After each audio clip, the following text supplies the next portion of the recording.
సృజన్ అట్టాడా గారిని మాట్లాడవలసిందిగా రిక్వెస్ట్ చేస్తున్నాం. అండ్ ఈ సినిమాని ప్రొడ్యూస్ చేసి, డైరెక్ట్ చేసి అండ్ ఒక పాటను కూడా రాసినటువంటి మా సృజన్ గారు పుష్పక విమానం తర్వాత ఇప్పుడు కన్యాకుమారి అంటూ పలకరించబోతున్నారు. ఆల్ ద వెరీ బెస్ట్ అండి. The stage is all yours.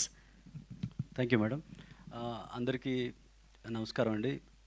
Srikrishna Janmashtami శుభాకాంక్షలు. శ్రీకృష్ణుడి బ్లెస్సింగ్స్ అందరి మీద ఉండాలని కోరుకున్నా.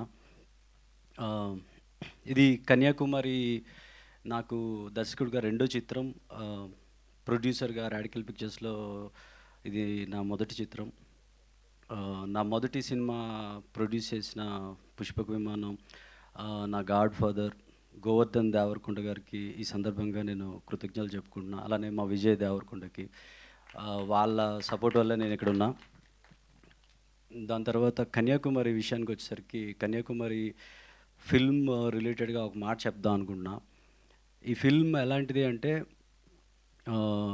మనకి పంట పొలాల్లో గట్ల మీద పుట్టే ఒక చిన్న గడ్డి పువ్వులు ఉంటాయి కదా, వైల్డ్ ఫ్లవర్ అంటాం.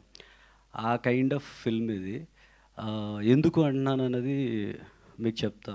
ఇది బేస్ ఎక్కడ అంటే కన్యాకుమారికి కరోనా టైంలో లాక్డౌన్లో శ్రీకాకుళంలో ఒక ఊర్లో ఉండిపోయాను నేను. ఆ ఊర్లో చుట్టుపక్కల ఊర్లో మార్నింగ్ వాక్ చేస్తూ ఉన్నప్పుడు ఒక అమ్మాయి రోడ్ మీద బ్యాగ్ వేసుకొని ఉదయానికే శ్రీకాకుళం నడుచుకుంటూ వెళ్ళేది. రోజు చూసేవాడిని ఆ అమ్మాయిని. ఒకసారి ఆ అమ్మాయిని దాటి అలా ముందుకు వెళ్తుండగా ఒక చెట్టు కింద, మర్రి చెట్టు కింద పొలం నుంచి పనులు చేసుకుంటూ వచ్చి కుర్రోళ్ళు కూర్చొని జోక్స్ వేసుకుంటున్నారు. నాకు ఆ విజువల్ చాలా బాగా అనిపించింది. కుర్రోళ్ళేమో పొలం పనులు చేసుకొని చెట్టు కింద మాట్లాడుకుంటున్నారు, అమ్మాయి రోడ్డు మీద నడుచుకుంటా సిటీకి జాబ్కి వెళ్తుంది. అది నాకు మైండ్లో పడిపోయింది. అది ఈ ఈ ఈ మనుషులతోటి ఇక్కడే సినిమా చేయాలని అనుకున్నాను. తర్వాత హైదరాబాద్ వచ్చేసాను. ఈ పుష్పక విమానం పనుల్లో పడిపోయాను, కానీ మనసు ఆ కథ మీదకి వెళ్తూ ఉంది.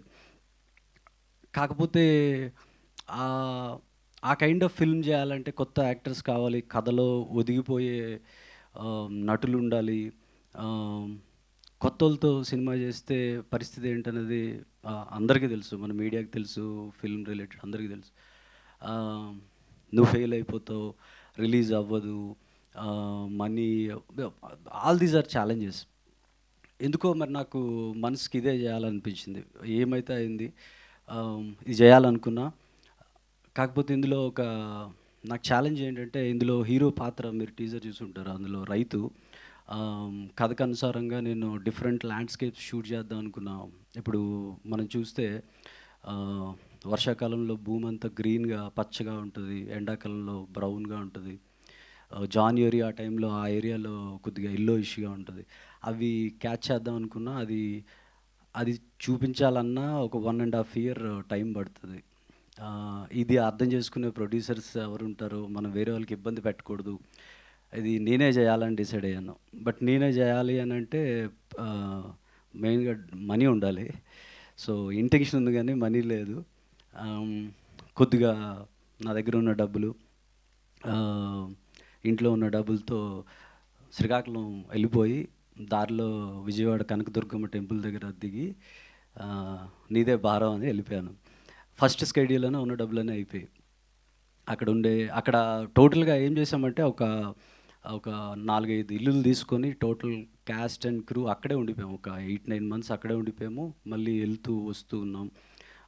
ఇప్పుడు మీరు చూసిన టీజర్లో చూసిన గీత్ సాయిని మాట్లాడే విధానం కానీ, తను ఎక్కడి నుంచి పట్టిందంటే, వాళ్ళకి సీన్స్ని ప్రాక్టీస్ చేయించలేదు, వాళ్ళకి ఆ క్యారెక్టర్ ఎలా మాట్లాడతారు, ఎలా ఉంటారు, అది రియల్ లైఫ్లో శ్రీకాకుళంలో చూసి తను పట్టుకొని చేసింది. సో అంత గ్రౌండ్ వర్క్ చేసాము.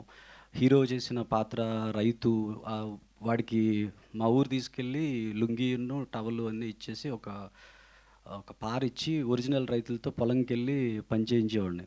వాళ్ళతో వెళ్ళిపోని, వాడు వాళ్ళతోనే వెళ్ళి వచ్చేవాడు. So that is how we made it. అందుకే బేసిక్గా ఫిల్మ్ మేకింగ్లో మనం స్క్రిప్ట్ రాస్తాము, తర్వాత ఎక్కడో ఒక రూమ్లో ఉండి స్క్రిప్ట్ రాస్తాము, తర్వాత ఎక్కడికో వెళ్ళి షూట్ చేస్తాము. నాకెందుకో ఇది ఒక రూమ్లో ఉండి స్క్రిప్ట్ రాయాలనిపించలేదు. ఆ రియల్ లొకేషన్స్కి వెళ్ళిపోయి అక్కడ ఉన్న మనుషులతోని వీళ్ళని కూడా అక్కడికే తీసుకెళ్ళిపోయి ఆ ప్రాసెస్లో తయారు చేసిన ఫిల్మ్ ఇది కన్యాకుమారి. ఒక సినిమా తీసేటప్పుడు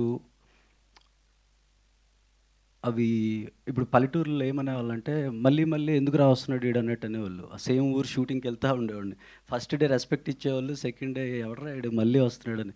థర్డ్ డే అయితే అంటే థర్డ్ టైమ్, ఫోర్త్ టైమ్ వెళ్తూనే ఉండేవాళ్ళం.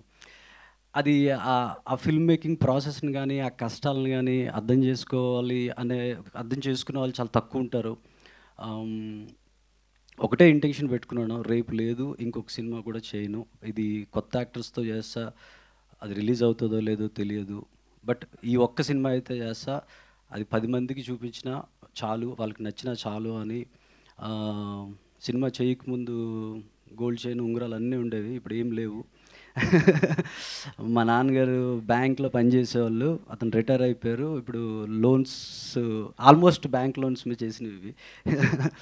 సో, ఒకే ఒక వైట్ హెయిర్ ఒక చిన్నది ఉండేది స్ట్రాండ్. ఇప్పుడు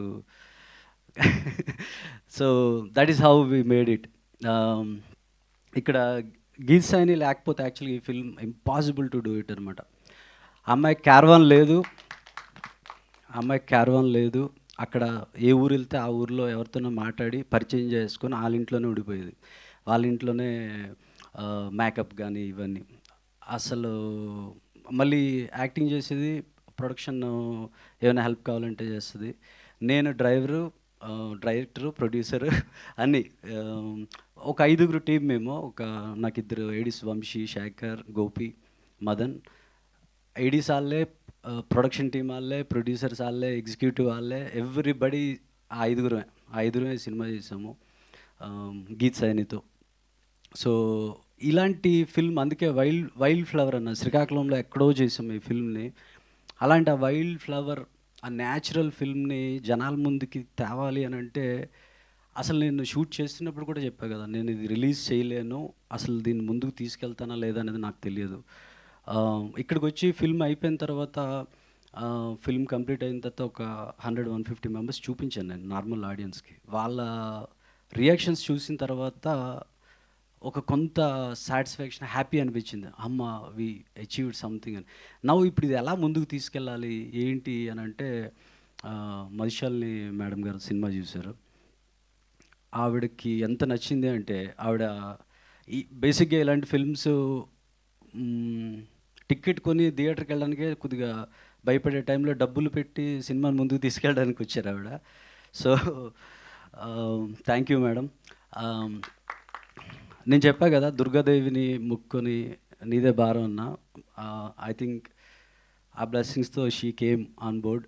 తను నేను నేను అలానే ఫీల్ అవుతున్నా. ఈ సినిమా ముందుకొస్తుంది అనంటే అది మషాలిని గారి యొక్క సపోర్ట్. మీకు కన్యాకుమారి ఫిల్మ్ గురించి ఇంకోటి చెప్పాలి ఏంటంటే, ఇది హైలీ ఎంటర్‌టైనింగ్‌గా ఉంటుంది. న్యాచురల్ క్యారెక్టర్స్‌తో ఉంటుంది. మనసుని హత్తుకునే సీన్స్‌తో ఉంటుంది. మనం ఒక రియల్ ఎమోషన్స్‌తో చూసే ఫిల్మ్‌లా ఉంటుందనమాట.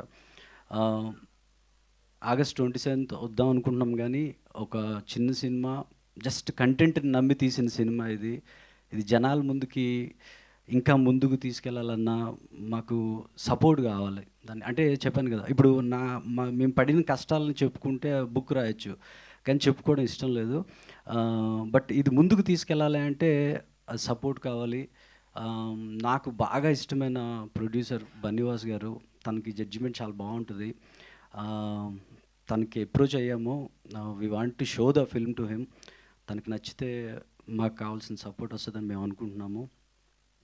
అలానే ఆగస్ట్ 27th ఇది ఆడియన్స్ మీరు బేసిక్‌గా ఒక ఎక్స్‌పీరియన్స్ కావాలి అనుకుంటే ఒక పల్లెటూర్లు, పంట పొలాలు, మనసుకి హత్తుకునే క్యారెక్టర్స్, వాటిలో ఒక అనుభూతి పొందాలనుకుంటే కన్యాకుమారి ఫిల్మ్‌కి రావాలని కోరుకుంటున్నాను.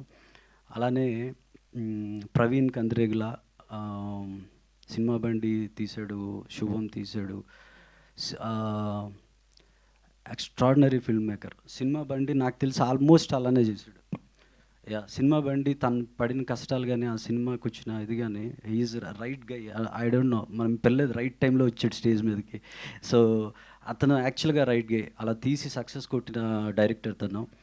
Thank you Praveen for coming here. తనది కూడా 'పరదా' రిలీజ్ అవుతుంది. చాలా కష్టపడి తీశాడు. అది కూడా అందరూ చూడాలని కోరుకుంటున్నాను. సో వన్ మోర్ అందరికీ థ్యాంక్ యూ అండి, కృతజ్ఞతలు. ఎస్పెషల్లీ మధుశాలిని మేడంకి చాలా థ్యాంక్ యూ. ఆవిడ ఈ సినిమాని ముందుకు తీసుకొస్తున్నారు. థ్యాంక్ యూ అండి. థ్యాంక్ యూ సృజన్ గారు, థ్యాంక్ యూ సో మచ్.